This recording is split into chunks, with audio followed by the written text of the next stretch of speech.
A police investigation is targeting your neighborhood. No one knows when it began. No one remembers the first night the black cars started circling the streets without headlights, or when the quiet whispers of, "They're here again," started echoing from house to house. But tonight, the air feels heavier, and something unseen moves through it, something that makes even the wind hesitate. You woke up to the sound of footsteps outside your window. Not hurried, but deliberate. Rhythmic. Like a pattern meant to signal someone, or something. When you peeked through the curtains, you saw the faint blue reflection of police lights turning slowly on a house across the street. Mrs. Leonard's house. The same one that always smelled of jasmine and candle wax. But this wasn't about her. No. This was about something deeper. Something they couldn't explain on record, because it wasn't written in any report. As you stood there, frozen between curiosity and fear, a voice echoed in your chest, not outside, but within. "My child," it said, calm yet commanding, "stay awake tonight. They are not only after what they can see. They are searching for what is hidden in spirit." Your heart skipped. You turned, but there was no one.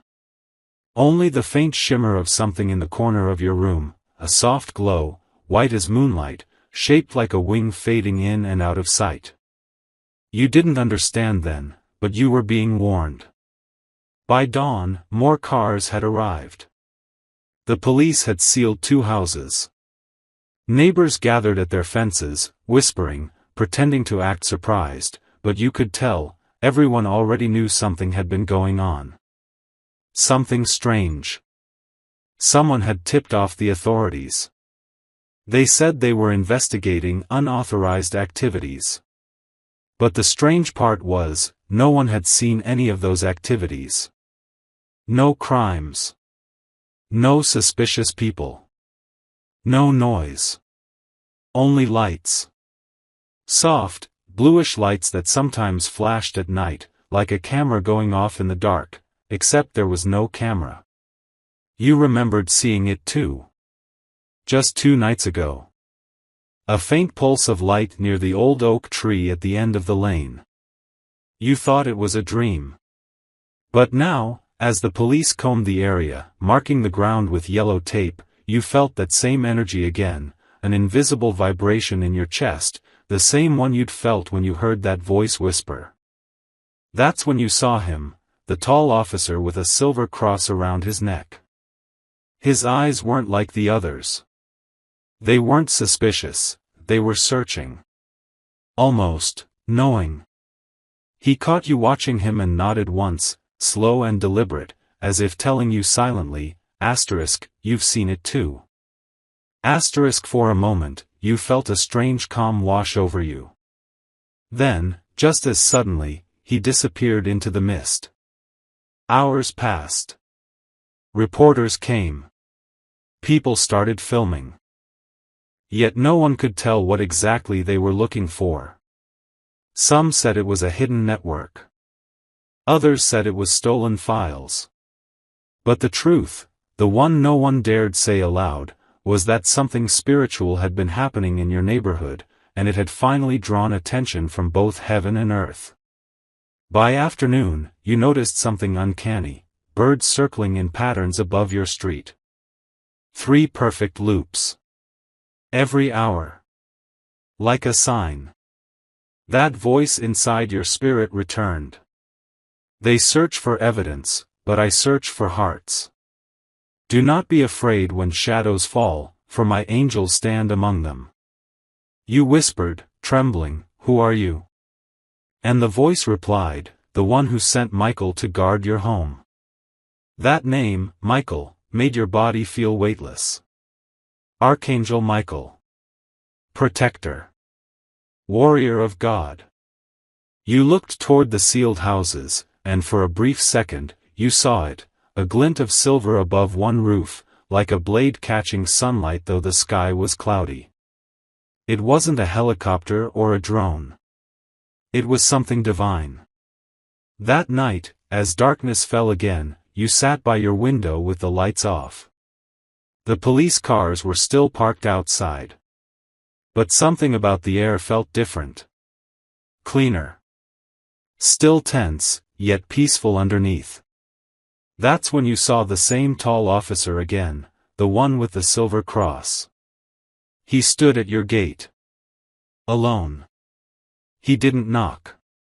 He simply looked up, right into your window, and raised his hand slowly, as if signaling you to stay quiet. Then, you saw it, faint, behind him, a shadow moving fast along the street, slipping between lampposts like smoke. It had no form. No feet. No face. But it was watching him, waiting. Your breath caught. You wanted to warn him. But before you could move, a flash of blue light burst from his cross. The shadow froze mid-air, hissed, and vanished. Just gone, like dust caught in a storm. The officer looked back once toward you, nodded again, and whispered something you couldn't hear. But somehow, you knew it was a prayer. The next morning, your entire neighborhood was under surveillance. The local news announced that an ongoing investigation was linked to unexplained electrical anomalies. You almost laughed. Electrical anomalies. That's how they explained it. But you knew better. You had seen the unseen. That evening, when you walked to the grocery store, you overheard two officers talking near their patrol car. One said, "It doesn't make sense. The readings are off the charts." The other replied, "It's not tech. It's energy. Like electromagnetic, but different. Almost conscious." You froze. Conscious energy. And then, the whisper again, softer now, gentler, "Do not fear the investigation, my child. It is not only theirs. It is mine. What was hidden in darkness is being revealed, not to shame, but to save." A shiver ran down your spine. You could feel something watching, but not with malice, with purpose. That night, your dreams were filled with light. You stood on your street again, but everything glowed gold. The same houses, the same trees, but transformed. And standing in the center was a being of light, vast wings folded, eyes blazing with compassion and fire. Archangel Michael himself. He spoke, not with his mouth, but with light. The investigation is not to expose crime, but to reveal truth. Someone in your neighborhood carries a divine mark. A destiny hidden by fear and shadow. The forces of heaven and the forces of law now align for a single purpose, to uncover the chosen. You wanted to ask who it was, who carried that mark, but the dream faded before you could speak. When you woke, a ray of morning sun hit your face, and you noticed something strange. The police cars were gone. All of them. No tape. No reporters. It was as if nothing had ever happened. But as you stepped outside, you saw a folded note under your door. No name. No signature. Just 4 words, handwritten in perfect calligraphy: "You have been chosen." Your hands trembled. The air around you shimmered faintly, the same golden hue from your dream. And for the first time, you understood, the investigation hadn't targeted your neighborhood. It had protected it. It had found you. Somewhere, in the unseen, the voice of God whispered again, "The war between light and shadow has begun, and you, my child, are part of my witness." The wind carried the faint echo of wings. You looked toward the heavens and whispered, "Amen." And for a brief, miraculous second, you heard the whisper return, soft, but clear, "Amen." The note in your hand trembled as if it carried its own pulse. Asterisk, you have been chosen. Asterisk, those 4 words refused to fade. You turned them over and over, hoping for something more, a clue, a signature, a hidden mark, but it was plain. Except for a faint scent of myrrh that lingered on the paper, something ancient, something sacred. That evening, when the sky dimmed and the last orange light of day dissolved behind the rooftops, the street fell silent again. Too silent. Not the usual quiet of night, but a hush that felt expectant. It was the same stillness you feel inside a church right before a revelation. You sat by your window, the notes still in your lap, when the air suddenly shifted. It wasn't wind, it was presence. You could feel it before you saw it. A soft, luminous glow filled the edges of the room, and the faint outline of wings spread against your wall like shadows made of light. Then you heard him, that same voice, but clearer, stronger. "My child," it said, "the time of concealment has ended. What the authorities search with their eyes, heaven sees with its truth." You whispered, "Archangel Michael, is it you?" And the voice replied, "Yes. But I do not come alone." A second light appeared beside him, softer, golden, warm. The voice that followed was gentle, like water over stone. "I am Gabriel, messenger of the Most High. You have been chosen to witness what no one else can. The world of men believes this is a police operation. But in truth, it is a cleansing. Darkness had rooted itself in your neighborhood, disguised as ordinary life. You froze. Darkness? You thought of your kind neighbors, Mrs. Leonard with her flowers, the couple across the street with their children, the young man who jogged every morning. Could any of them hide something that dark? Gabriel continued, "Not all evil wears malice. Some dwell in silence, secrets buried beneath smiles. God's light is sweeping through, exposing what cannot remain hidden." Michael stepped closer, his presence so immense that your very breath aligned with his energy. "Those officers you saw," he said, "they were not sent by chance. Heaven moves even through earthly ranks. Their leader is one of ours, a guardian disguised in mortal form. He protects you. You saw his cross ignite. That was not a weapon of man, but of light. You suddenly remembered the tall officer from before, the one who faced the shadow on your street. His eyes had glowed faintly that night, reflecting something more than human. Michael's wings shifted, and you felt the air pulse. The shadow he struck down was not just a presence, it was the remnant of a fallen one. Cast down ages ago, but bound to this ground by the sins it had nurtured. It fed on guilt, shame, and deceit, the hidden energy that attracts darkness into dwellings. You shuddered. Heaven was investigating too, not crimes of the body, but crimes of the spirit. Gabriel's voice turned somber. A family nearby carries an ancient mark, not of evil, but of calling. One of their ancestors once sealed a covenant with heaven. That promise has come due, and heaven's searchlights now seek the air. You asked, barely whispering, "Who is it? Who carries that mark?" For a moment, both angels fell silent. The light in the room dimmed, almost mournful. Then Michael said, "You." Your heartbeat stopped. "Me," you stammered. "No, there must be a mistake. I'm just," he raised a hand, silencing your doubt. "There are no mistakes in divine design. You were born under the same celestial hour your ancestor prayed for deliverance generations ago. That covenant passed through your blood, hidden until now. When you saw the lights, when you felt the pull in your chest, that was heaven calling its lineage home." Tears filled your eyes.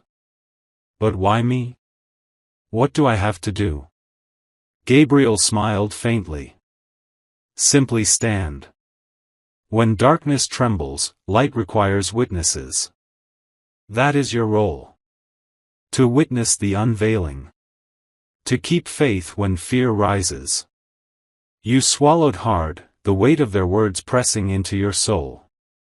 The police, will they understand what's happening? Michael's voice deepened. They will see what they are meant to see, evidence, signs, traces. But only the chosen discern the truth behind it. Soon they will find something, a fragment buried beneath the soil near the oak tree. When they uncover it, their instruments will fail. But you must go there when night falls. You will know when. Before you could ask more, their forms began to fade. The light scattered into motes that shimmered and then disappeared. The room returned to silence, leaving only the faint scent of ozone and incense. You clutched the note again. Asterisk, you have been chosen. Asterisk, and now, you finally understood what it meant. That night, sleep refused to come. Around midnight, you heard faint murmurs outside, voices, radios, movement. The police were back. You crept to the window and saw them gathered near the oak tree. One of them pointed a flashlight at the ground. Moments later, a sharp cry echoed. They had found something. You ran outside barefoot. The street was buzzing with tension. The tall officer, the one with the silver cross, looked up as you approached. You shouldn't be here, he said, but his tone was kind. This area's restricted. What did you find? You asked, breathless. He hesitated, then said quietly, something metallic, ancient, maybe. Doesn't match anything on record. He studied your face for a moment. You felt it too, haven't you? You didn't answer. You didn't have to. He could see it in your eyes. Suddenly, the wind rose, fierce, swirling, though no storm was predicted. The officers' flashlights flickered, their radios crackled, and then a low hum filled the air, like a heartbeat made of thunder. The tall officer gripped his cross. Back, he ordered. The ground near the oak split open with a faint blue glow. Inside the crack, half buried, lay an object, a shard of something metallic, carved with symbols that pulsed faintly like veins of light. You felt the pull in your chest again. The same energy. The same divine current. Without thinking, you stepped closer. The officer tried to stop you, but his hand froze midair, as if something unseen held him back. The glow grew stronger the closer you came. And then, as your foot crossed the threshold of the yellow tape, the entire area was bathed in golden light. Every car alarm, every siren, every voice went silent. Only your heartbeat and the hum remained. You reached down. Your hand trembled as you touched the shard. It was warm, alive, and as your fingers brushed it, visions exploded in your mind. You saw a battlefield ages ago. Angels clashing with shadows, fire and wings, swords of light cutting through night. And in the center, Archangel Michael, striking a fallen one to the ground.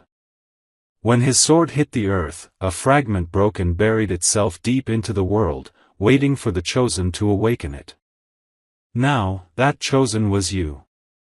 You gasped, pulling back your hand. The light faded instantly, the hum vanished, and everything returned to stillness. The officers looked stunned, whispering into radios that no longer worked. The tall officer simply looked at you, his eyes calm but knowing. He approached slowly and said, "It recognized you." "What?" you whispered. He smiled faintly. "Whatever that is, it responded only to you. Maybe it's time you stopped running from what you already know." And for a split second, just as he turned away, you saw it again, faint, white wings unfurling behind him before vanishing. When you got home, you collapsed to your knees, shaking. The note still on your table seemed to glow in the dim light. Asterisk, you have been chosen. Asterisk, you understood now, this was no coincidence, no random investigation. The police were heaven's cover. The investigation was divine. And the discovery beneath the oak was the beginning of a war no one yet understood. As you whispered a trembling amen, a soft breeze stirred your curtains, carrying that familiar voice again, "My child, the next phase begins at dawn. Prepare your spirit. For soon, the eyes of heaven and earth will see as one." And outside, though no wind blew, the leaves of the oak tree shimmered as if touched by unseen wings. If you believe God sends his angels to protect and reveal hidden truth, comment Amen. Like and share to spread his light. You didn't sleep that night. Every time you closed your eyes, the vision replayed, the battlefield, the falling star, the blinding light of Archangel Michael's sword striking the earth. By dawn, your mind was a storm of questions. You tried to convince yourself it was just imagination, just exhaustion. But then you looked at your hand, the same hand that touched the fragment, and saw faint golden lines running across your palm, glowing softly like cracks filled with light. You gasped and covered them quickly, though you were alone. You could still feel it, the pulse of that shard, even from your home. It called to you, like a heartbeat under the soil. Outside, the police had returned. The tall officer stood near the oak again, speaking into his radio, his face tight with confusion. One by one, their equipment began to fail. The scanners flickered, phones overheated, the power grid tripped in short waves. By noon, the entire street had lost electricity. Neighbors gathered in small groups, whispering, trying to understand what was happening. Some blamed underground wires, some said it was solar interference. But you knew the truth, heaven had opened a gate, and the world's logic couldn't survive in its light. You decided to step outside. The moment you did, the wind shifted, curling around you like recognition. The tall officer turned and saw you. He started walking toward you, slow, cautious, but purposeful. "Miss," he said softly, "we need to talk." You nodded, your heart racing. "It's about the object, isn't it?" His eyes darkened slightly. "It's not an object. It's something older. We tried to move it, but every time we touch it, the instruments fail. Radiation scanners, electromagnetic sensors, everything flatlines. But last night, you touched it. And instead of burning you, it responded." You looked at him, searching for a hint of disbelief, but there was none. Only awe. "You don't think it's human, do you?" you asked. He hesitated, then whispered, "Let's just say, my badge doesn't cover this kind of case." He leaned closer, his voice barely audible. "When I joined this division, they told me about certain investigations, cases labeled E3. Energy, entity, and evidence. Classified. We're called in when normal explanation fails. What's happening here is one of those." Your breath caught. "Entity?" He nodded. "Something intelligent, beyond known science. But I've seen this before. Once, years ago, in Jerusalem. A similar mark appeared, golden lines on the ground, like what we saw near the oak. The Vatican sent specialists. They called it a trace of Michael." You froze. "Michael. The Archangel." He knew. The officer looked at you carefully. "You've seen something, haven't you? Tell me." You opened your mouth but hesitated.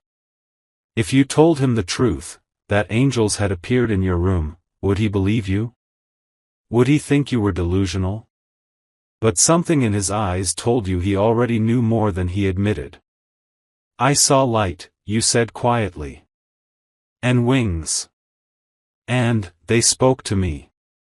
He didn't look surprised. He just sighed. "Then it's happening again. Again. You asked. He looked toward the oak tree. Whenever heaven intervenes, it leaves a mark. The last time, people called it a miracle. This time, they're calling it an investigation. As he spoke, the air shifted again. A sudden stillness swept across the street. The birds stopped.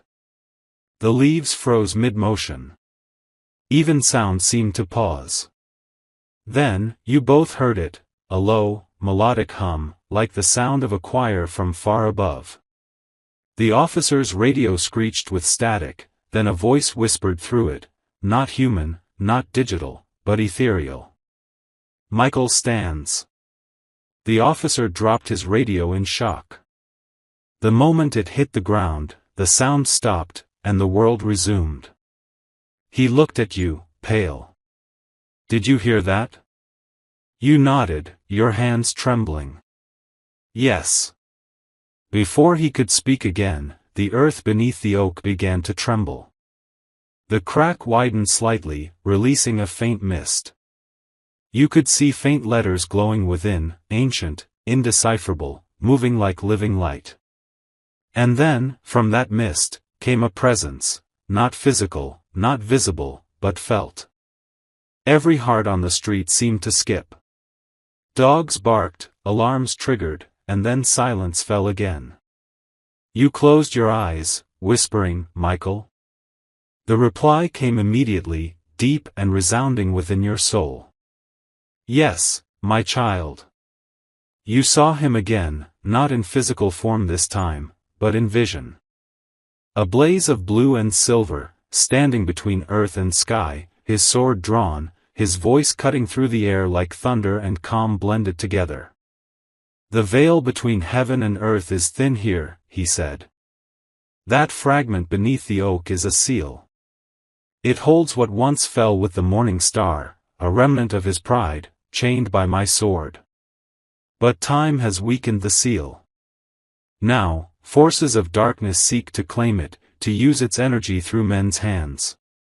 You looked toward the police, who were staring at the mist in confusion. They couldn't see what you were seeing, but they could feel it. Fear, awe, confusion, all mixing into the atmosphere. "What must I do?" you asked. Michael's light flickered like lightning behind your eyelids. "Stand in faith. Fear not their confusion, nor their science. When night descends again, the shadow will rise to test you. But I will send you a sign before it moves." You took a shaky breath. "A sign?" "Light in motion," he said. "When you see the flame that does not burn, speak my name aloud. Heaven will respond." The vision faded, leaving you standing in the middle of the road. The officer was staring at you, confused, almost shaken. "You went still," he said. "For almost a full minute. Your eyes, they were glowing." You exhaled slowly. He spoke again. The officer nodded slowly, rubbing his forehead. "Who did?" You looked straight into his eyes. "Archangel Michael." He froze. For a long time, he said nothing. Then, without a word, he took off his cap and crossed himself. That night, clouds gathered above your neighborhood, thick and heavy. There was no rain, yet thunder rolled in the distance. Power remained out. The world seemed to be holding its breath. You sat near the window again, waiting. The air carried static. And then, faintly, through the darkness, you saw it, a flicker of light moving between the houses. It wasn't a flashlight. It wasn't a car. It glided like a living flame, moving in slow circles, never touching anything, never fading. The sign. Your heart raced. You opened your window and whispered, "Michael." Instantly, the light froze midair. And then, with a sound like rushing wind, it darted toward the oak tree and vanished into the ground. The moment it disappeared, the mist exploded upward in a column of white fire. The police shouted, running back. The tall officer shielded his face, yelling orders, but his voice was drowned by a deeper roar, not earthly, not mechanical, but celestial. And then, from within that column, a shadow burst forth, tall, distorted, with wings twisted and blackened, eyes like coals of anger. The ground shook as it screamed. The officer fell back, clutching his cross, shouting a prayer. You ran forward, instinctively raising your hands. The shadow turned toward you, its voice 1,000 whispers in one. You carry his mark, it hissed. Give it to me. Your knees trembled. In the name of God, before you could finish, the sky itself split open. A streak of blue light fell from above, striking the street. The shadow shrieked, recoiling. And from that light stepped Michael, vast, radiant, his wings unfurled in full power, his sword burning white-hot with divine flame. Begone, fallen echo, he commanded, his voice shaking the air. This place is sealed under the name of the Most High. The shadow screamed once more and dissolved into smoke, leaving only silence behind. The light faded. The mist cleared. The officers who had witnessed it stood frozen, unable to speak.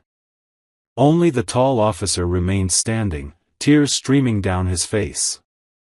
He had seen it all, not a metaphor, not a story, but truth made flesh and fire.